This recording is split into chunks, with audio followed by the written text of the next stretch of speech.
As Aventuras de Hans Staden, da coleção O Sítio do Pica-Pau Amarelo, de Monteiro Lobato. Capítulo 7. O Forte de Bertioga. Hans Staden ficou em São Vicente, colônia portuguesa situada numa ilha muito próxima do continente e que contava 2 povoados. O de São Vicente, chamado pelos índios de Ipanema, e o outro de nome Inguaguaçu. Havia ainda pela ilha vários engenhos de açúcar. Os índios dessa região eram os tupiniquins, cujos domínios se limitavam ao sul com a terra dos carijós e ao norte com a dos tupinambás, tribos inimigas entre si. Os tupinambás odiavam os portugueses por se terem aliado aos tupiniquins, e como a 5 milhas de São Vicente ficasse a Bertioga, onde havia um canal de fácil entrada às suas canoas, um grupo de irmãos mamelucos lá residentes tratou de erguer ali um forte. Era o meio de proteger contra as incursões desses índios as lavouras que começavam a formar-se nos arredores. Que é mameluco? Chamavam-se mamelucos os nascidos no Brasil, filhos de pai branco e mãe índia. Esses irmãos eram Diogo, João, Domingos, Francisco e André Braga, filhos de um tal Diogo Braga. Com o auxílio de alguns portugueses e vários índios, eles ergueram à entrada do canal um fortim. Construíram casas e principiaram a cultivar as terras da Bertioga. Logo que os tupinambás souberam disso, prepararam uma expedição contra esses colonos e, certa noite, surgiram no canal em 70 canoas. O ataque deu-se pela madrugada. Os mamelucos e portugueses entrincheiraram-se nas casas e resistiram heroicamente. Mas foram vencidos, embora pudessem milagrosamente fugir. O mesmo não aconteceu com os tupiniquins, que viviam com os irmãos mamelucos, os quais foram mortos, divididos em postas e assim conduzidos para a terra tupinambá. Quanto ao forte, os índios puseram-lhe fogo e fizeram-no arder com uma grande fogueira. Conduzidos em postas? Interrogou Narizinho. Para serem enterrados lá? Não, minha filha, para serem comidos. Que horror! Exclamou a menina fazendo uma careta de asco. Os tupinambás eram grandes apreciadores de carne humana, como vocês vão ver no decurso dessa história. Depois do desastre, as autoridades e o povo de São Vicente tomaram a peito reconstruir o forte, convencidos da sua necessidade para a defesa local, e ergueram no mesmo ponto outro maior e mais bem armado. Logo depois, os tupinambás, vendo que seria difícil passarem ao alcance desse forte, ladearam a Bertioga e caíram de improviso sobre São Vicente, matando e aprisionando muitos moradores. Em vista disso, Os vicentinos cuidaram de erguer segundo forte, em ponto que impedisse nova incursão daqueles terríveis inimigos. Quando Hans Staden chegou a São Vicente, essa fortaleza estava com a construção interrompida, em virtude de não existir por ali nenhum artilheiro que se arriscasse a morar nela. Hans era artilheiro e corajoso. Os vicentinos propuseram-lhe então o negócio. Davam-lhe companheiros e boa paga, além de que ele ganharia a estima de el rei, sempre generoso com os que prestavam serviços às suas colônias. Hans aceitou a proposta, contratando-se por 4 meses.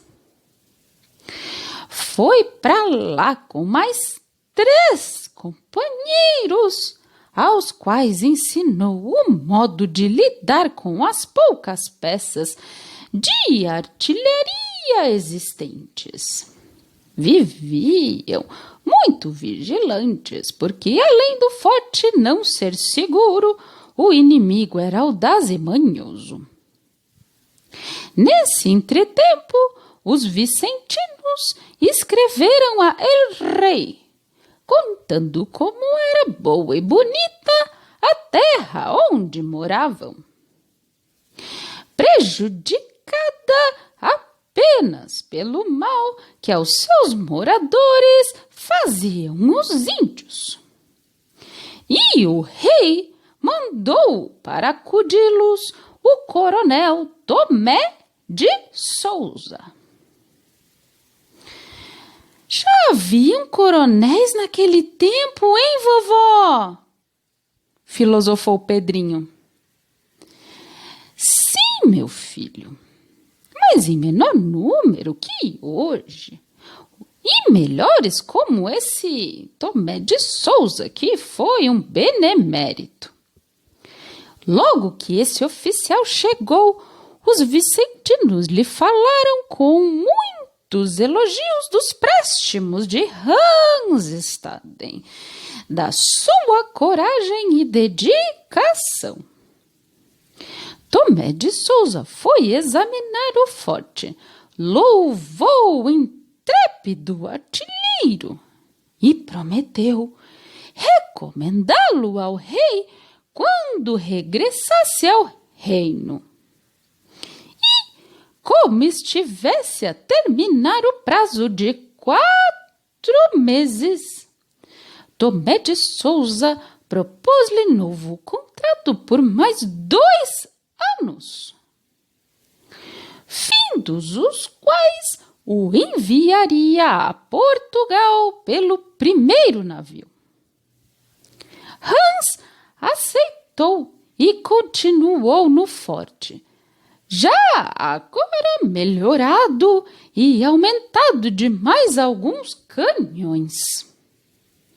A vigilância ali não cochilava, mas era maior em 2 épocas do ano. Uma em novembro, quando amadurecia o abati, com a qual os selvagens preparavam o cauim. Abati? Exclamou Pedrinho. Pensei que o cauim fosse feito de milho. Abati, respondeu Dona Benta. Era o nome dado pelos selvagens ao milho. De modo que você não pensou errado, meu filho. E cauim que é, vovó? Perguntou a menina. Era a bebida fermentada dos nossos índios. Cada povo possui a sua bebida nacional. E os nossos indígenas não podiam fazer exceção à regra. Preparavam o cauim de um modo interessante. As mulheres mascavam o milho, lançando-o com a saliva em grande grandes vasilhas onde ficava a fermentar. Modo interessante, né, vovó? Exclamou a menina com ar de nojo. Que porcaria! Para nós, explicou Dona Benta. Para nós, que temos outra cultura e modos de ver diferentes. Se você fosse uma índiazinha daqueles tempos, havia de achar a coisa mais natural do mundo e não deixaria de comparecer a todas as mascações de abati. A outra época de vigilância era em agosto, tempo em que as tainhas afluem à foz dos rios para a desova. Como esse peixe constituísse alimento muito precioso para os índios, não só pela abundância, como porque de fácil e longa conservação. Em agosto, as tribos desciam do interior a fim de pescá-lo. Faziam da tainha uma paçoca que chamavam piracuí. Pira eu sei que é peixe, disse Pedrinho. Piracicaba, Pirajuí, Piracema, Pirarucu. Isso mesmo, aprovou Dona Benta. E cuí significa farinha. Por que não falamos nós no Brasil a língua dos índios em vez da portuguesa? Não era a língua natural da terra? Quando numa região se chocam dois povos, como aqui, vence a língua do mais forte. Os portugueses suplantaram os índios. Era natural que predominasse a língua portuguesa sobre a tupi. Mas a nossa língua portuguesa, que familiarmente falamos e serve sobretudo às populações do interior do Brasil, é uma verdadeira mistura de português e tupi. 3/4 de português para 1 de tupi. É verdade, vovó, que a nossa língua é a mais bonita e rica de todas? É sim, minha filha. Para nós. Para os ingleses, a inglesa. Para os franceses, a francesa. E assim por diante. Para os índios, a mais bela está claro que seria o tupi. Que pena ser assim, exclamou o Narizinho. Pena por quê, menina? Porque então não há uma primeira de verdade. Tanto melhor, sendo cada língua a primeira para o povo que a fala, há no mundo muito mais gente satisfeita do que se não fosse assim.